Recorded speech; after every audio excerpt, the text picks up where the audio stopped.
안녕하세요. 책 읽어주는 그녀, 라라입니다.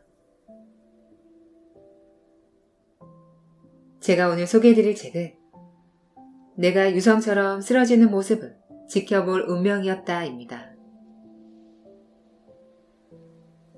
이 책은 2024년 7월에 출간되어 현재 소설 부문 신간이자 베스트셀러인 책이에요.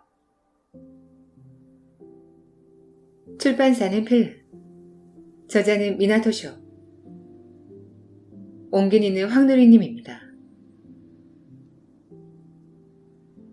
이 책은 이야기의 끝, 간절히 기적을 바라게 되는 감성 로맨스를 담고 있는 책이에요. 포플러사 퓨어풀 부문, 소설 신인상 수상작이기도 합니다. 100끼의 식사가 끝나면 죽음에 이르는 병에 걸린 맛집 블로거 리. 시한부 인생이지만 마지막 날까지 즐겁게 식사를 만끽하고자 여행 메이트를 찾던 중 토우야를 만나게 됩니다. 토우야는 스노보드 경기 도중 큰 낙상 사고를 당해 죽을 위기에서 가까스로 살아남았습니다. 체력은 빠르게 회복했으나 엄청난 공포감이 휩싸여 경기에 참여하지 못하고 스스로를 쓸모없는 존재라고 표현할 정도로 무기력해진 상태였습니다. 그런 토우야에게 리가 웃는 얼굴로 제안한 맛집 여행을 시작하면서 서로를 통해 자신의 진짜 모습을 발견하고 함께 성장해 갑니다. 죽음이라는 공통점으로 만난 두 사람이 서로의 꿈을 응원하는 이야기는 진정한 삶의 의미와 사랑의 힘을 전해주고 있습니다. 저는 이 책을 보면서 마음 깊이 전해지는 사랑의 힘에 따뜻한 감동을 느낄 수 있었어요. 점점 삭막해지는 현대사회에서 정해진 죽음 앞에서도 두려움 없이 하루하루를 만끽하는 리의 모습을 통해 삶의 의미를 깨닫게 해주는 인생 소설이에요. 그럼 저와 함께 간절히 기적을 바라게 되는 그들의 이야기를 만나시러 책 속으로 들어가 보실게요.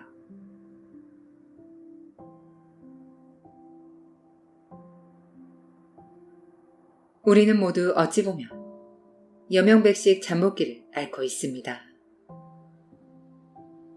허락된 식사가 100끼밖에 남아있지 않는 날이 언젠가 찾아오겠지요. 언제가 될지는 아무도 모릅니다. 우리가 할 수 있는 일은 그저 삶에 충실하는 것뿐입니다.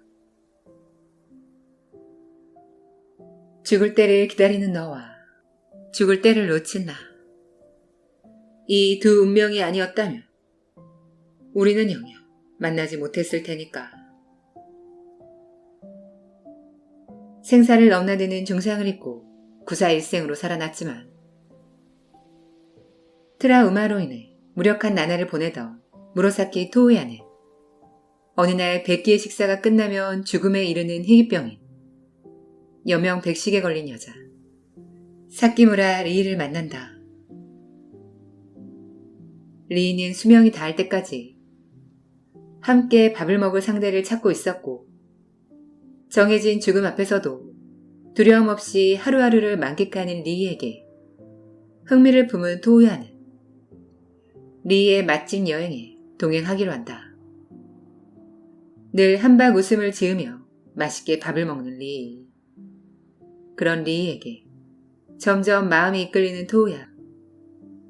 끝을 향해 달려가는 여행, 그리고 찾아온 기적. 따뜻한 눈물이 멈추지 않는 감동을 선사한다.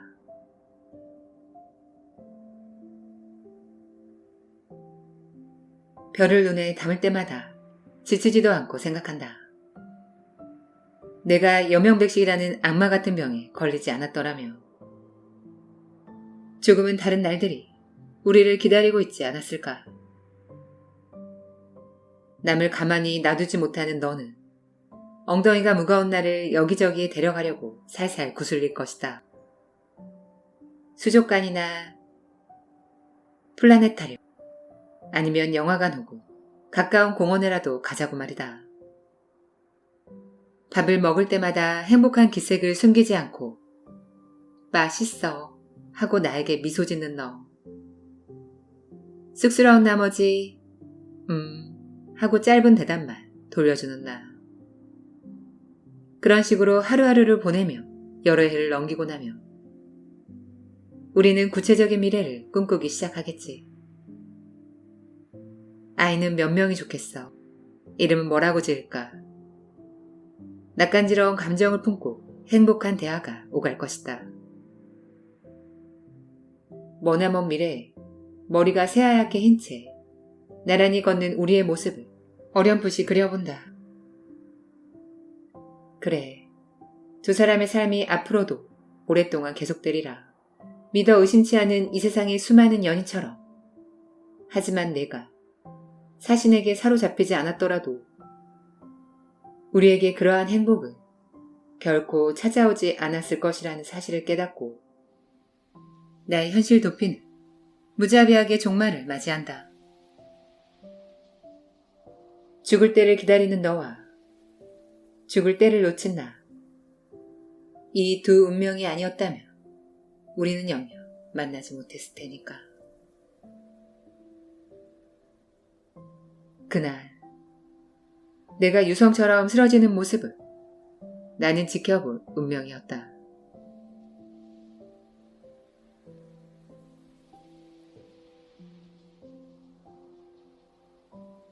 앞으로 92끼.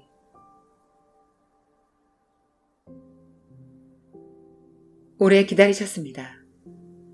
나마씨 라스동입니다.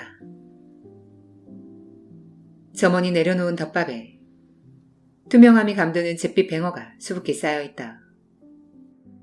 고운 자태를 자랑하는 반짝이는 뱅어의 식감을 상상하면서 나는 나무 젓가락으로 반을 갈랐다. 입으로 들어간 뱅어는 탱글탱글하여 씹는 맛이 제법이었고 쌉싸름하면서도 달짝지근했다. 고개가 절로 끄덕여진다. 이런 식감과 맛을 좀처럼 만나보기 어렵다. 휴일에는 이 나마씨 라스동을 먹기 위해 웨이팅이 엄청나다던데 절로 납득이 간다. 11월 중순인 이 무렵에는 뱅어잡이가 허탕 치는 날도 있다고 인터넷에서 본 적이 있다. 다행히 오늘은 운수 좋은 날인가 보다. 창밖 너머 바다를 바라보면서 나는 멍하니 생각에 잠겼다. 조금 이른 저녁 식사였지만 바다는 이미 오렌지빛으로 물들어 있었다. 어느 틈에 해가 떨어지는 시간이 무척 앞당겨졌다. 내 정신력 따위 알 바 아니라는 듯이 옷을 갈아입은 계절 덕분에 최근 몇 달간 나를 괴롭히던 초조함이 더욱 기세를 떨치고 있다. 지난 3월에 나는 예기치 않은 사고를 당해 생사가 오가는 중상을 입었다. 그로부터 8개월 남짓이 흐른 지금 부상은 완쾌했고 후유증도 없다.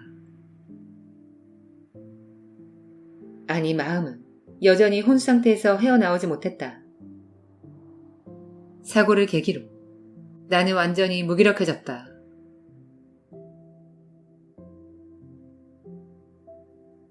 그 결과 지금껏 계속 몸쓰는 일을 해왔음에도 불구하고 현재는 땀 한 방울 흘리지 않고 막연하게 하루하루를 흘려 보내고만 있다. 이래서는 안 된다며 마음을 다잡아 보기도 했지만 결심하기가 무섭게 죽음이 바로 역까지 바싹 쫓아왔던 사고 당시의 감각이 선명하게 되살아났다. 손 쓸 새도 없이 온몸은 공포에 얽매였고 나는 다시 겁쟁이가 되었다. 그렇게 얼빠진 내 안에 유일하게 남은 것이 하나 있었으니 다름 아닌 먹는 즐거움이다. 밤낮으로 몸을 움직여야 했던 탓인지 어렸을 때부터 식욕이 왕성했다. 초등학생 때 이미 성인 남성 기준 2인분 정도는 가볍게 평정했다고 장담한다. 그런 것 치고 걔는 167cm로 그렇게 크지 않고 체중도 적게 나가는 편이기는 하다. 아마 쉬는 날 없이 이어진 훈련으로 먹는 족족 에너지를 소비했기 때문일 것이다. 습관이 되어 그만두려야 그만둘 수 없는 가벼운 근육 트레이닝과 스트레칭을 빼고 최근 몇 달 동안 거의 몸을 움직이지 않았다. 무기력하게 지냈다고는 하지만 이런 생활을 한 지 1년도 채 지나지 않아서인지 몸이 아직 녹슬지 않은 듯 먹는 양은 이전과 비슷하다. 그래서일까? 사고를 당하기 전과 마찬가지로 오늘도 밥맛이 좋다. 지금의 나는 아무짝에도 쓸모없는 존재로 전락했는데 말이다. 뭐 스포츠에서 좋은 성적을 거두었다고 해서 쓸만하다고 봐도 될지는 모르겠다. 아무튼 유일하게 먹는 즐거움을 향한 흥미를 잃지 않았지만 맛있는 걸 먹고 싶은 마음과 달리 퀄리티 좋은 메뉴를 파는 가게를 스스로 개척할 정도의 패기는 없었다. 그래서 인터넷에서 찾은 맛집 블로그에서 소개해주는 가게를 돌아다니는 정도로 만족하고 있다. 리의 맛있는 일기라는 블로그인데 젊은 여성이 운영하는 듯하다. 검색하다가 적당히 고른 블로그였지만 언급한 가게를 몇 군데 방문했더니 어느 곳 하나 꽝이 없었다. 블로그에 올라온 게시글을 찬찬히 읽어보았는데 사진을 선명하게 찍어 음식이 먹음직스러웠다. 게다가 맛집 블로그에 의뢰 있을 법한 내 관심받기 글쓴이의 사적인 에피소드도 일절 적혀있지 않았고 음식의 특징만 기록되어 있어 읽기 편했다. 어느새 리의 맛있는 일기는 요즘 내 하루의 가이드라인이 되었다. 무엇보다 이 블로그가 마음에 든 이유는 아, 맛있었다. 잘 먹었습니다로 모든 게시글이 마무리된다는 점이다. 요리사를 향한 존중과 글쓴이가 진심으로 음식을 즐겼다는 만족감이 느껴져 무척 기분이 좋아지는 멘트였다. 나는 어제부터 블로그에서 몇 달 전에 소개한 가마쿠라 맛집 베스트3를 찾아다니고 있다. 어제 저녁에는 사미에 올 조개 요리 전문점을 찾았고 오늘 점심에는 뱅어와 가고시만 특산 어묵튀김이 들어간 햄버거인 쇼남버거로 유명한 가게에 방문했다. 그리고 오늘 저녁은 블로그에서 빛나는 1위를 차지한 남아시 라스동이 최고라는 가게를 방문했건만 또 그 여자가 있다.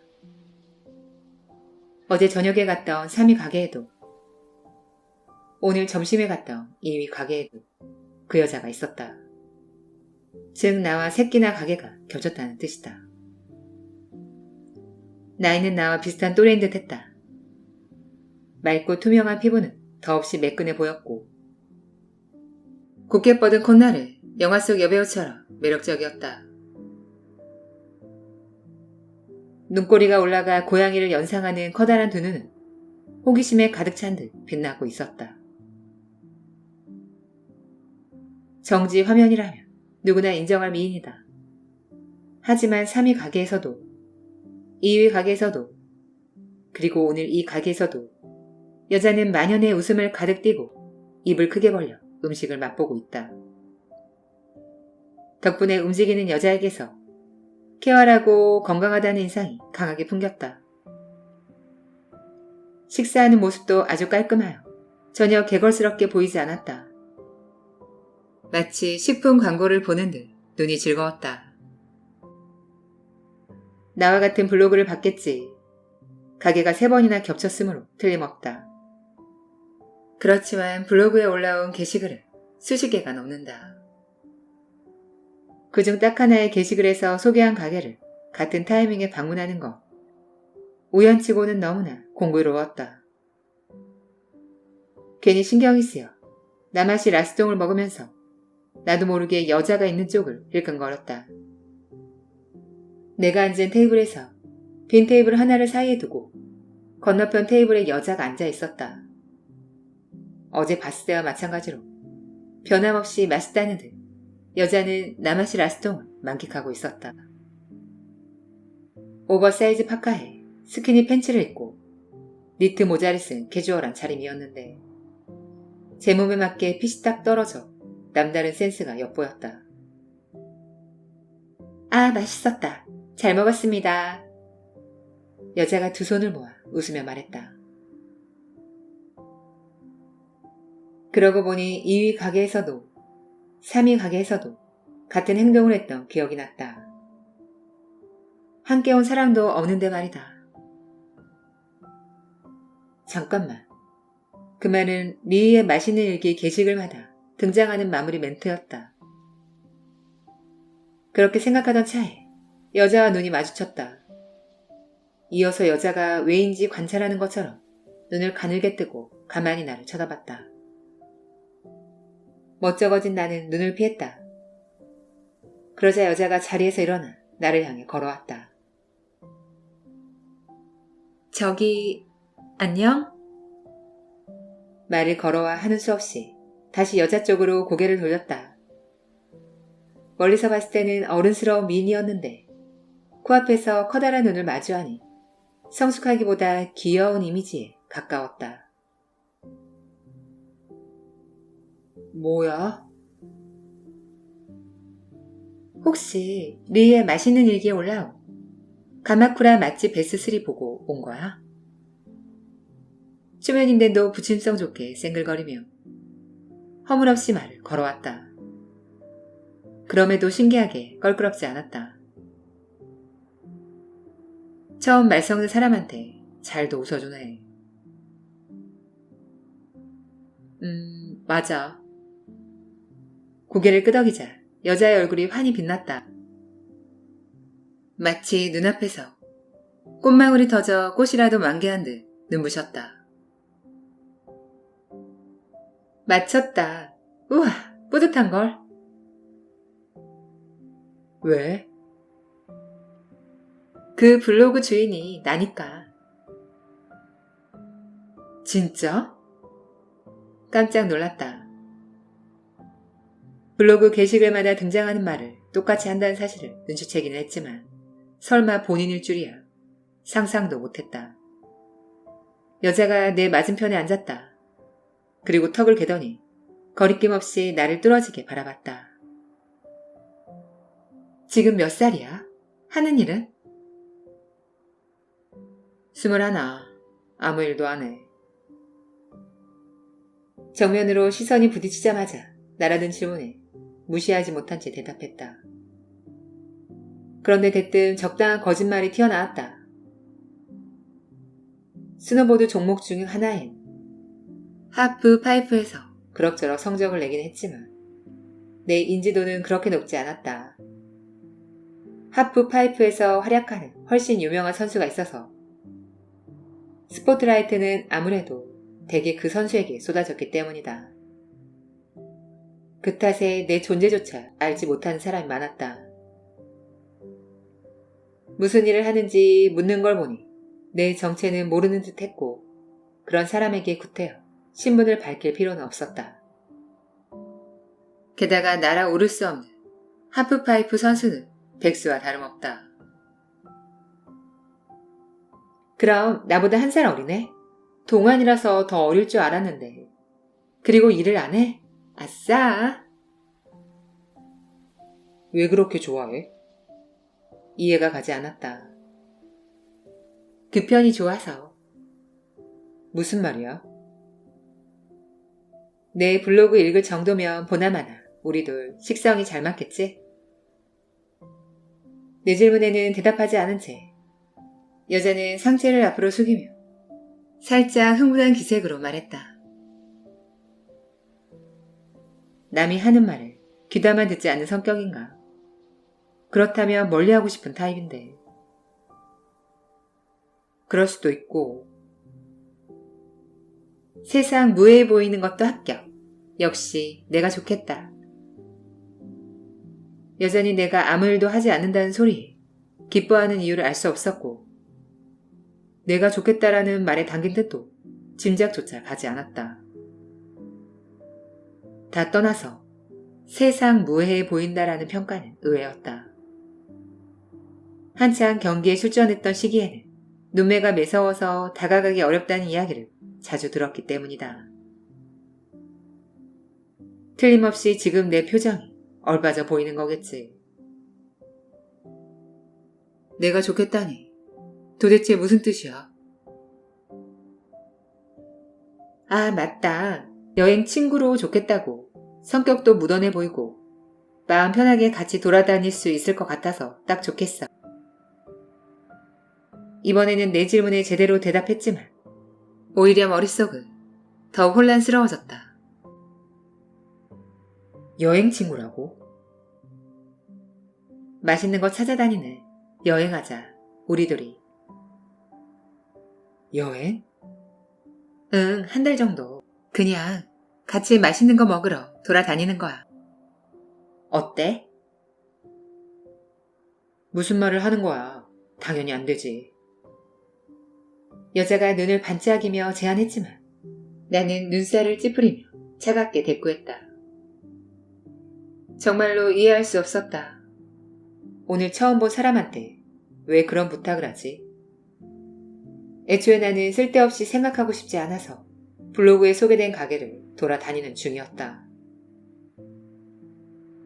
조용히 그저 멍하게 시간을 때우고 싶다. 이토록 에너지 넘치는 여자와 여행이라니 솔직히 사양한다. 그보다 신종 사기 수법인가 의심도 갔다. 내 말에 여자가 팔자 눈썹을 만들어 슬프기 그지없다는 표정을 지었다. 그렇게 단칼에 거절하지 마. 아주 잠깐이라도 좋으니까 내 얘기 한 번만 들어주라. 여자는 나에게 손을 뻗어가며 끈덕지게 부탁했다. 사실대로 말하자면 외모는 꽤 내 취향이었고 여자에게 부탁받는 것도 기분이 나쁘지만 않았다. 그래도 안 되는 건 안 되는 거다.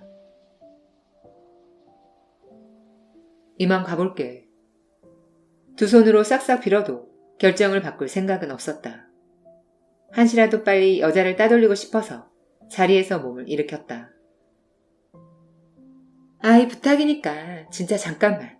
몇 분 안 걸린단 말이야. 내 얘기를 듣고도 거절한다면 그땐 깔끔하게 포기할게. 제발. 저렇게까지 말하는데 이야기 정도는 들어줄까? 반쯤 일어났던 나는 다시 의자에 앉았다. 물론 잘 알지도 못하는 사람의 부탁 따위 거절하려는 마음뿐이었다. 다행이다. 이야기는 들어주는구나. 들어주기만 할 거야.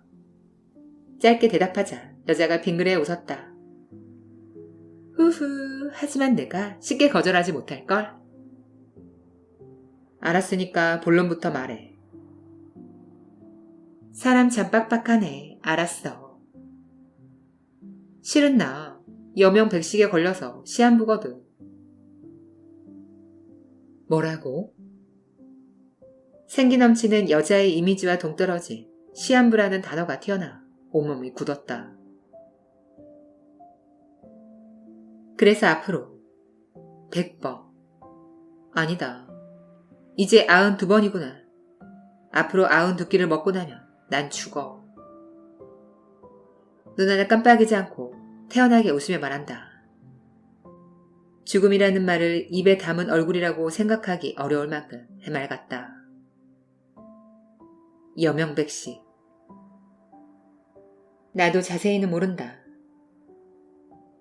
하지만 최근에 발견된 신종 희귀병이라며 뉴스에서 여러 차례 거론됐던 걸 들은 기억이 있다.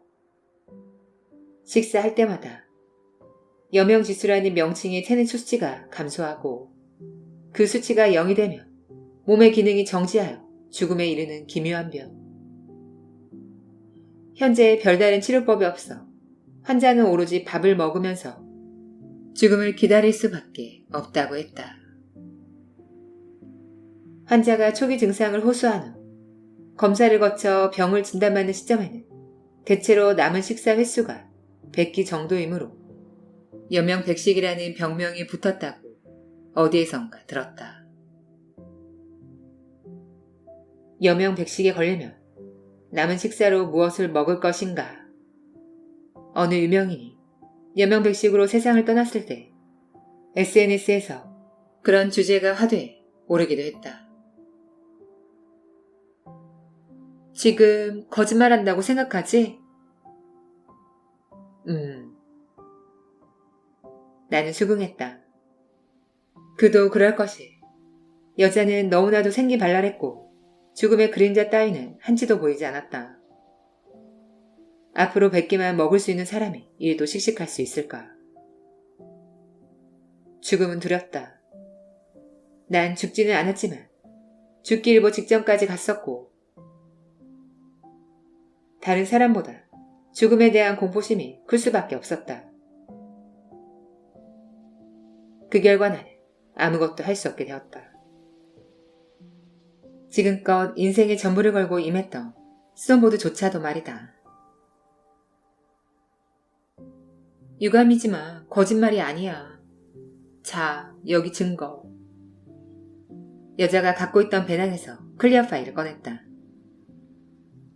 파일에는 난치병 판정이나 검사 결과와 같은 제목과 함께 글자가 빽빽히 채워진 서류가 끼워져 있었다. 의학에 관해서는 문외한이지만 까다로운 내용에 대학병원의 로고가 찍힌 종이는 섬뜩할 정도로 리얼했다.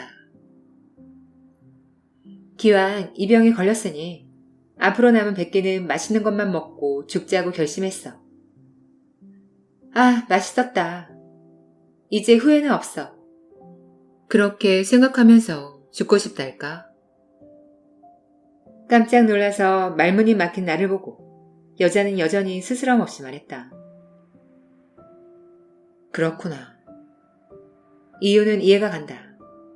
이해는 가지만 100번의 식사를 마치고 죽을 운명이라는 사실을 알면서 그런 식으로 아무렇지 않게 즐겨야겠다고 마음 먹을 수 있는 일인가.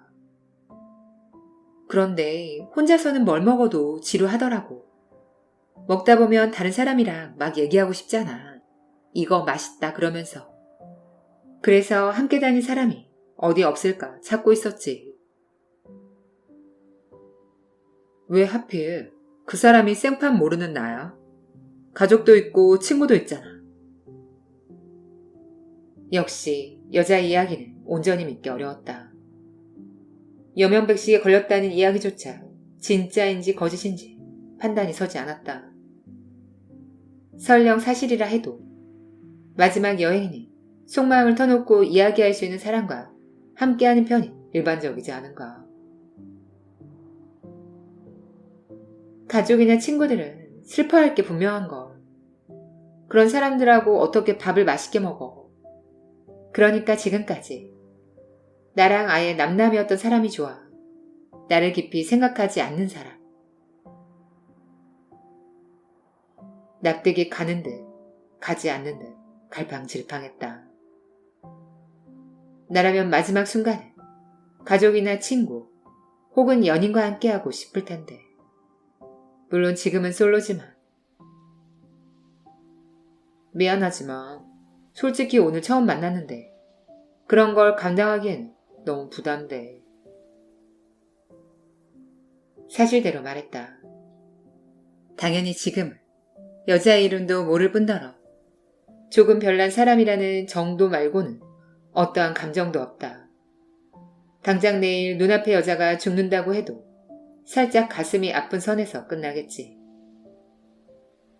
하지만 만약 함께 여행을 떠난다면 성격이 정반대여서 다투는 일이 생기더라도 며칠씩 함께 시간을 보낸 사람이 세상을 떠나는 일은 나름대로 괴로울 것이다.